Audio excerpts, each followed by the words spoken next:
It is Paula with Hillbilly Orchids. Welcome back to my channel. I hope everybody's having a fantastic day. This is the last cold day. I hope I can make it till tomorrow.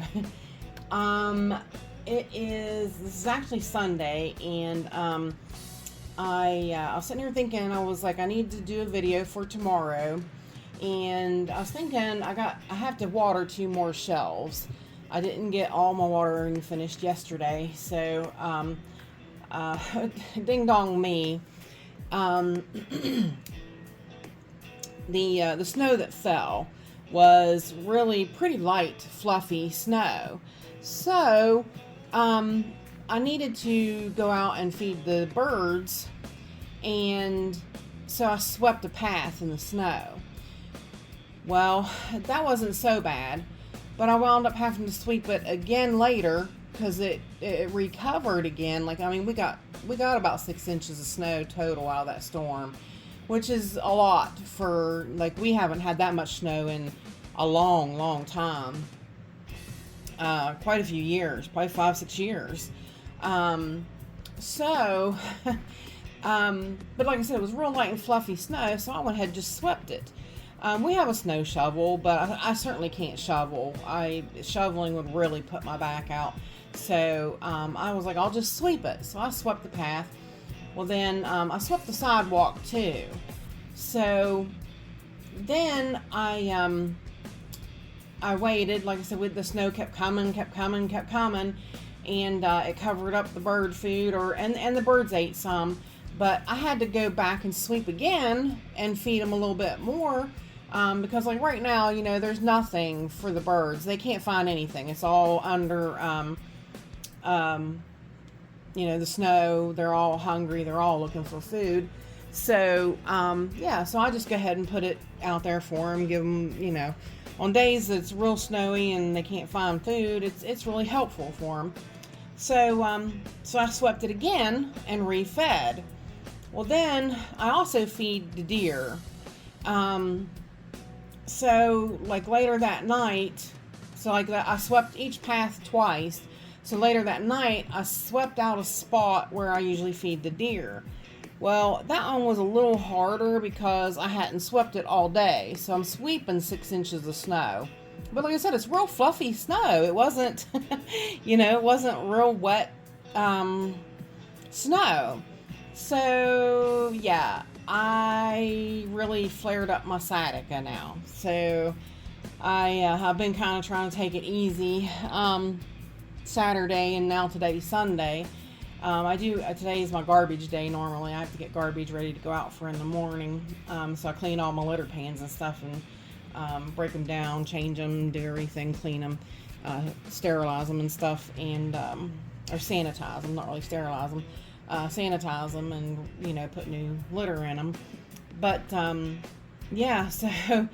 I'm definitely just trying to be cautious. Like I said, I just way overdid it. Really got my sciatica out of whack just from sweeping. So anyways, hopefully this week that snow will all be gone though. So we're definitely going to warm up. I hope you guys are too. It's supposed to warm up, and then we're supposed to get rain. So, but yeah, these teens and single digit temperatures, I can't do it. I'm so over it.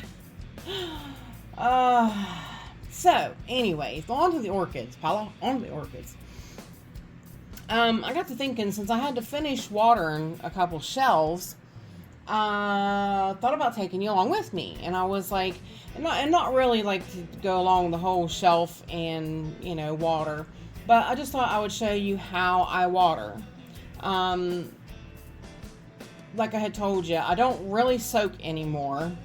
So unless I look at the plant again, how I've told you before, read the plant. And I kind of know, last week, but I water every 2 weeks. The week before, I remember if I let it soak a little bit, if I filled the pot, if I just flushed it through, I kind of remember what I did. So, and like I said, plus I'll look at the plant and see what the plant's telling me. If the pot's really dry, then I might let it sit for like 5 minutes, 5-10 minutes, something like that, while I just take a little break. So we'll kind of go through that, and like I said, plus it gives you a chance. This is when you get them down off the shelf and you have them in hand, so you can look them over and see what's going on with them. So this one here, this is a nice Cattleya seedling that I got from Stephen Van Camp and Lewis.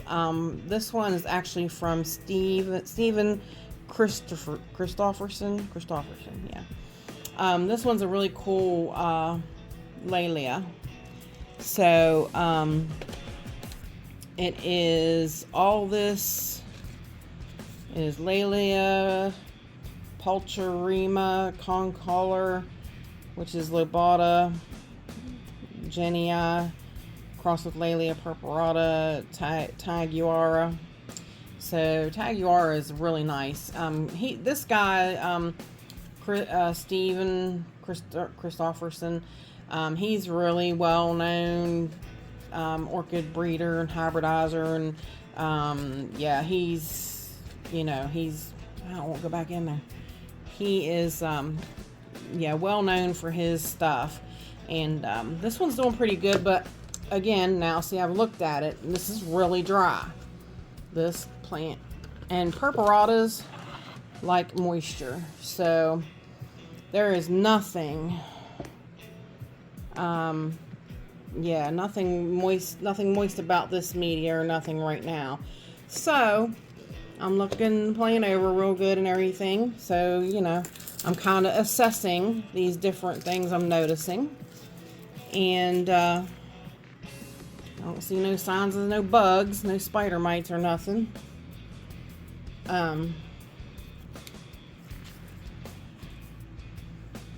Everything looks really good. That brand new growth looks really exceptional. So what I'm going to do is I'm going to push it over there. I got my teddy bear fuzzy on. I'm freezing to death. And I'm going to pour my fertilizer in. And I'm going to let this one soak. I'm going to top this one off.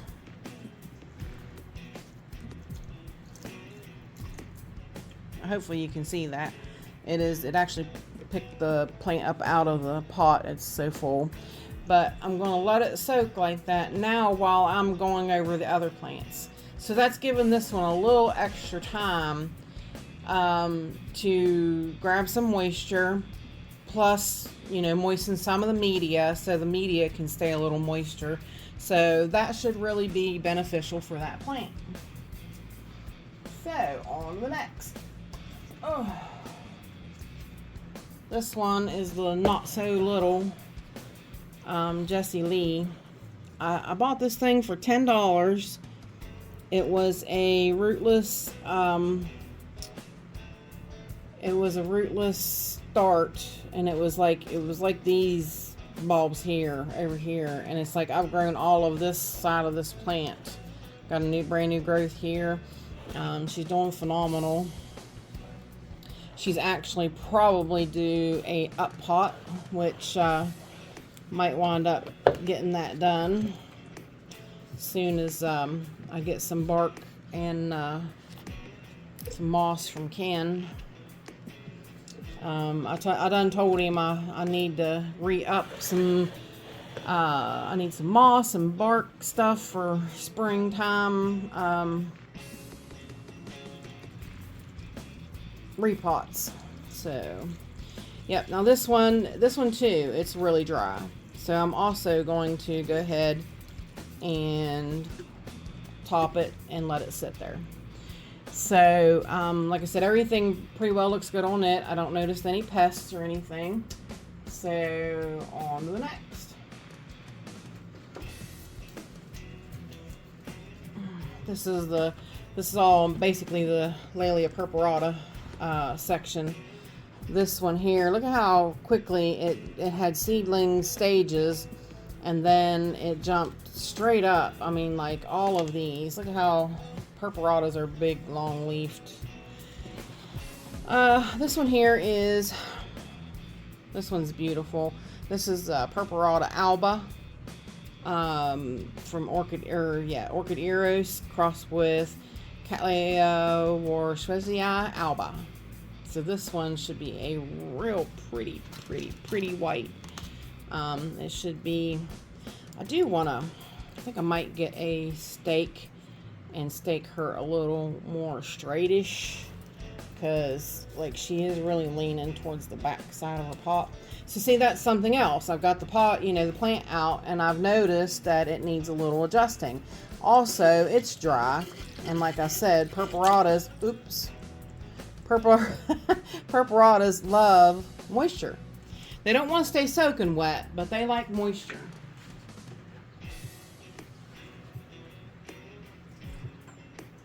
In my environment, purpuratas do better in coconut husk chunks because it keeps more, so see, topped her off. So she's going to get to actually soak. Hang tight though, I will show you. I'm going to go ahead and get the stake. See, you should just do all this stuff when it comes up to you. Like I said, as I'm watering too, if I find a bug, I stop and I treat that plant, and I treat all the plants around it, because you already got them down and you got them ready, so you just as well do what you got to do. So hang tight and I'll be right back.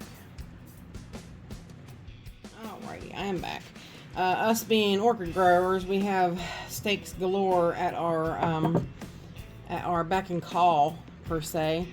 So I'm just basically gonna get it down in there as best I can, because these guys are really really rooted good. This one's done excellent. It's really hard to get it in there. Oops, see, and I hit a root, and bad. Ripped the side of the root off.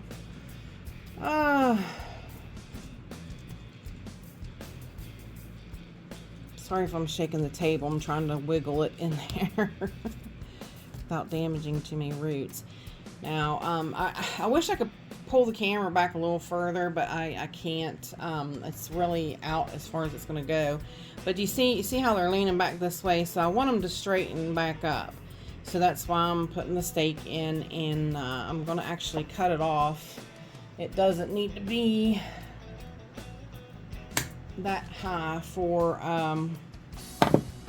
for just a stabilization stake. It's not actually like a spike. We're not stabilizing a spike. We're just restabilizing the plant, making the plant stand up straighter.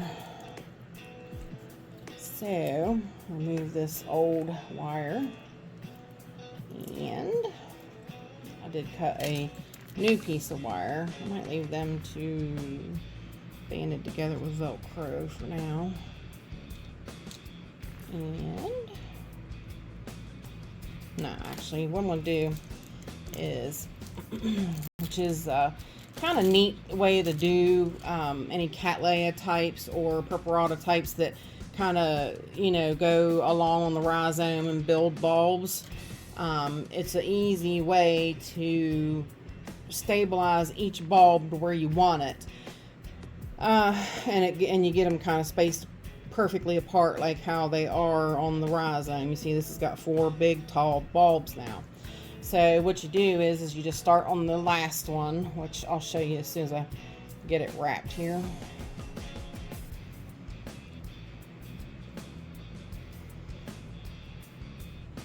You see, you get it, you just wrap it around that, around the bulb.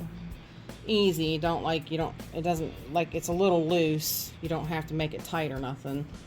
Then you bring it forward where you want it, and then you swing it around. This aluminum wire is awesome. It's really, really great stuff. You swing it around the next bulb, and you tighten it down slightly to what you want, and see, that gives you that perfect depth between those 2 bulbs. Then you do the same thing with the next one. Stand it out there as far as you want it. Swing that around it. And You got it standing out there where you want it. And then we're a little short on the next bulb. So what we do is, you usually cut a long enough piece, but since I have this extra piece here, it's no real big deal. And see, because once these do establish, you can take these off. Once they get hardened off real good and they get established and healthy and strong, then you just take them off.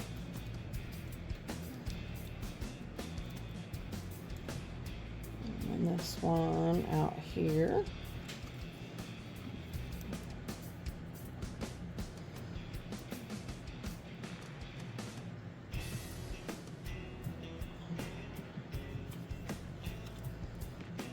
Like that. Now, if you can see how each one, and they'll all move together now, but they're all separate. They're not all scrunched together, and they all have air spaces between them, and then I can tighten it down to the stake, and then she's perfectly stable. So, like I said, I don't do this all the time. I just, like on days like today where I don't have like all of them to water, or I don't, you know, like I said, this is just a kind of an extra watering day. So, back in place where I want them now, since I moved it out of place. Yeah, so now what I'll do is I'll bring it forward and wrap it around the stake I just put in a couple times. And there, she is, you know, she looks a lot better than she did when I brought her down. Scoot her back there a little bit so you can see. Yeah, she looks a lot better than when I first brought her down. Now everything's not so jammed in together. They're all separate. They all have good air between them. And they're standing up straight, and she will get a soak now. So, scoot her back there.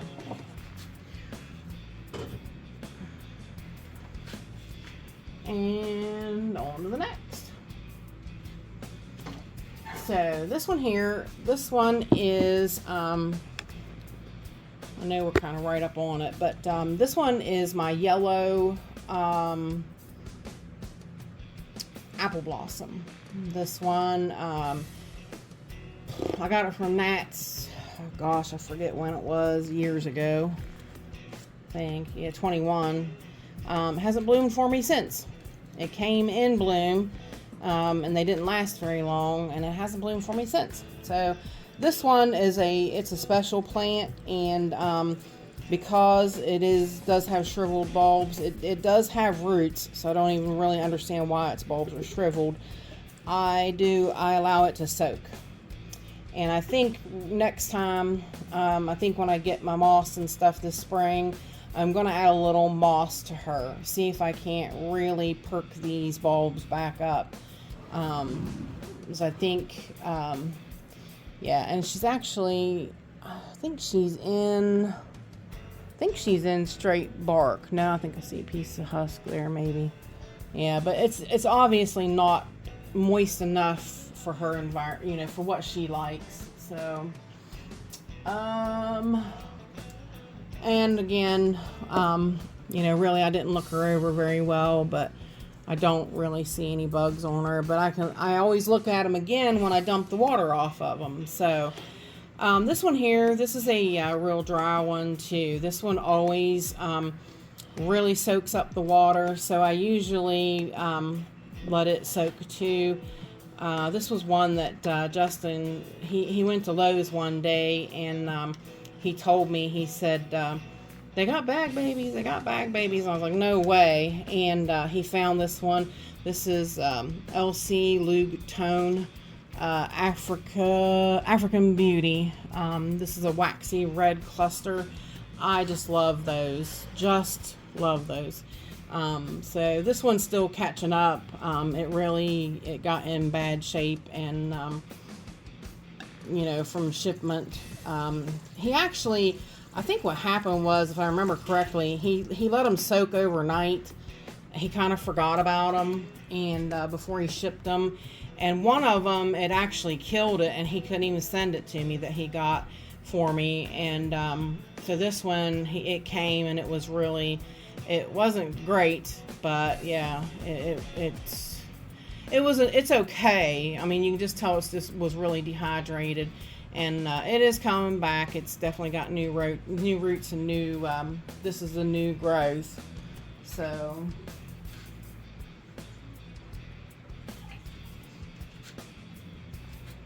Add a little bit more, so I want it to be top, very top, so that she can soak. And they really, really, really appreciate that, like I said. All right, and here is Not Lawrenciana that I got from Michael. Now, as you can see, this one, for some reason, this leaf has died. So I'm just going to go ahead and take that off. Looking her over, she's not doing too shabby.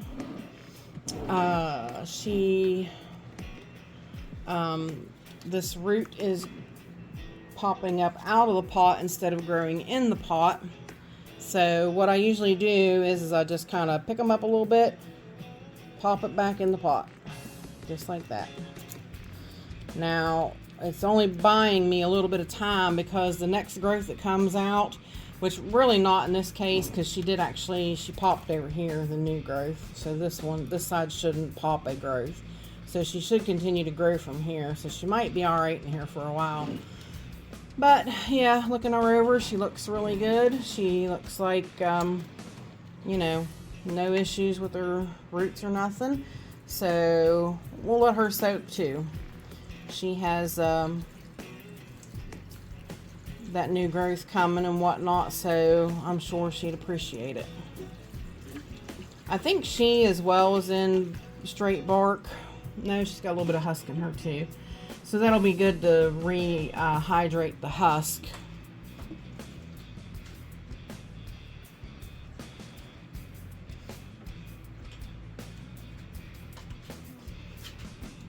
Now this one I can't fill exactly full, but I fill it to the top of the rim of that.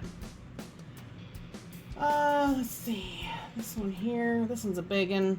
This one's a wild one. This is one also Justin sent me. He sent me this one a while back ago. This one is South Island Chiffon crossed with Phil Andrews Rotunda. Hasn't bloomed for me yet. She's a rather big plant. She's got roots all over the place, so I too soak her usually.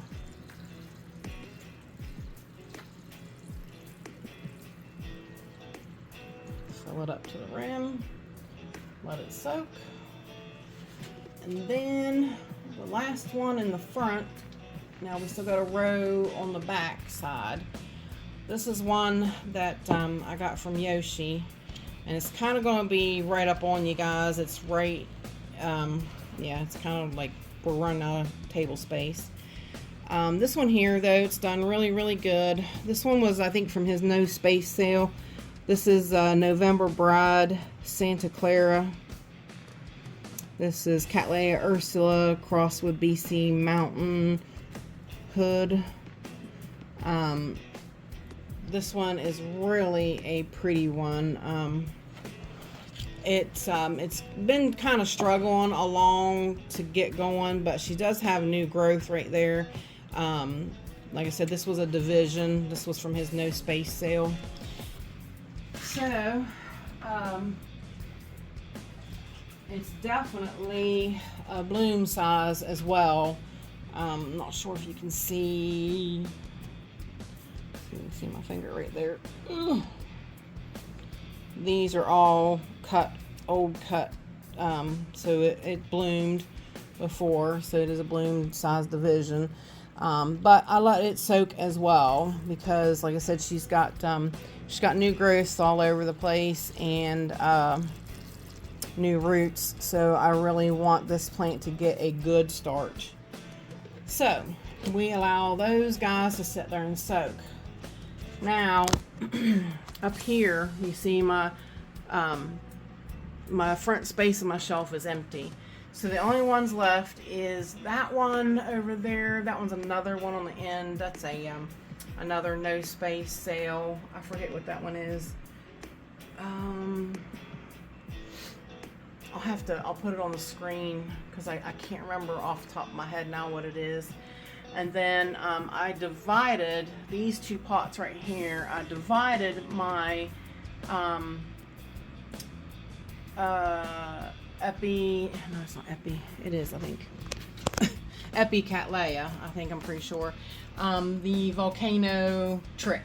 So I split that plant into, she was in one big pot, and her media needed changed and everything, and so I went ahead, when I got her out, she had a pretty well natural division there, and I split her. This one here is Amphion Cherry Pie. That's Cattleya. Amphion Cherry Pie. She's a big old girl. These are ones you guys don't normally get to see. This one is Horus Maxima. Let's see if it'll come out. Yeah. This one here is Horus Maxima crossed with Dick Smith Paradise. This is a big old girl. Of course, not as big as my, that plant is so big that, gosh, can't remember the name of her either. She just bloomed, and she was the first one I ever put on, Orchid roots. Settle Me Down. Couldn't think of that. She is so big. Settle Me Down, so big. But yeah, these guys, they're all pretty big cats. That's why they're on the back side of my, table there, and they're under the Walmart light. That's what I have them under, the 4-foot Walmart LED. But that one there, it's one of the divisions also that, like I said, came from Yoshi's No Space sale. So it's doing pretty good. I just can't remember the name of it because I don't see it very often, except for when I'm watering. So hang tight. What I do now is I just water them and leave them on the shelves, and then I look at them when I take them down to dump them. So hang tight. Let's let these guys soak about 10-15 minutes, and I'll be right back.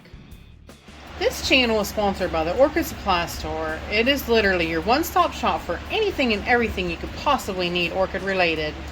And they even sell orchids. Use my name code Hillbilly in the code section for a 12% viewers discount. So go check them out, y'all.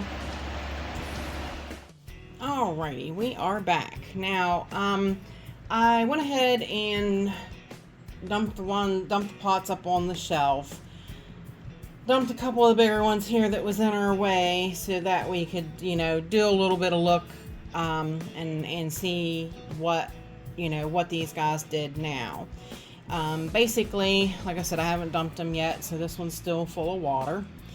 But what I do, and I need to get a zip tie put on it so I can pull it up out of this pot that it's in easily. And I need to probably see about getting this one, once I get my media, see about getting it in a bigger pot. It's going to have to go into like a 6-inch pot now.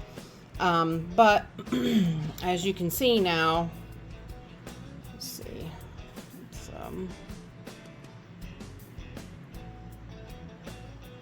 as you can see now, it's very well hydrated. Roots are green.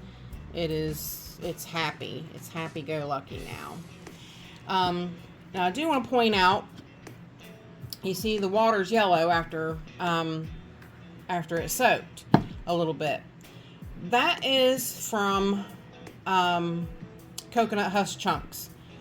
You will always get that in coconut husk chunks. Coconut husk chunks always put off tannins in the water, and it does not hurt a thing. It's not bad. It's not, it doesn't hurt them. It's nothing to really worry about. And like I said, it will always happen with coconut husk chunks always, because they just leach tannins, and I mean, once they get older they'll stop, but generally once once they're new and you pot them up, they will leach tannins for a while. But yeah, it's nothing to really worry about. Oh, watch that root tip there, Dinky. Ding dong. Yes, that's why I said this one's definitely due a repot, because she's on the edge of the pot. She's going to grow out. Her next growth will, depending upon where it comes from, it will be outside the pot. So this one's one that will definitely get an upgrade very shortly, actually. So we'll place her back up on the top. And again, I got to look over it. I didn't see any, signs of bugs or anything like that. So, she's good to go. This apple blossom.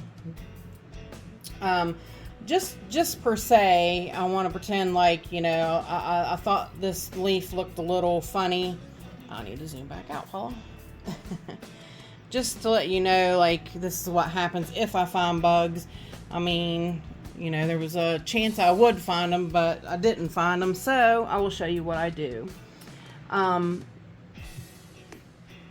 This right now, I had to put this in a different bottle because I told you my Jack's, or not, Captain Jack's bottle came damaged, so I had to put it in a different spray bottle. So I put it in this spray bottle, and what I do is just so that I know, I spray a cotton pad, and I go in and I wipe the leaf and bring it back and look at it and make sure it's not red or there's anything on it.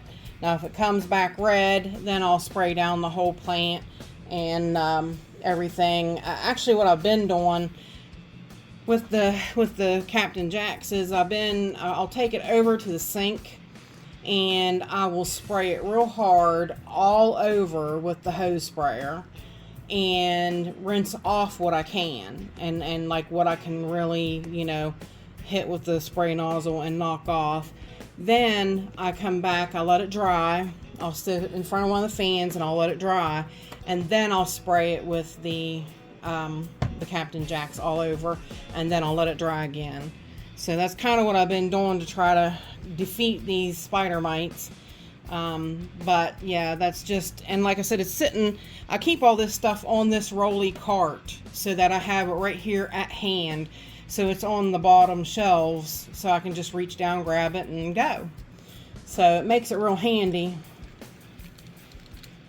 We got a root sticking up out of here. I want to get that to go back in.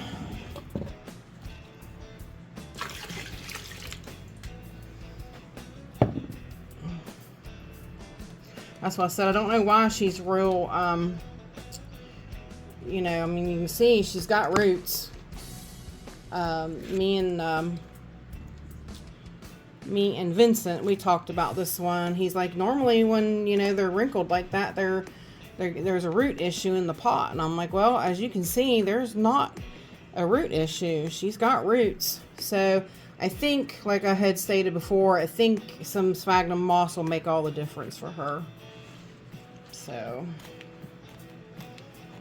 but because she is in coconut husk chunks, so I don't know why that hasn't really kept her moist enough to perk her up, but it hasn't. So then set her back up there.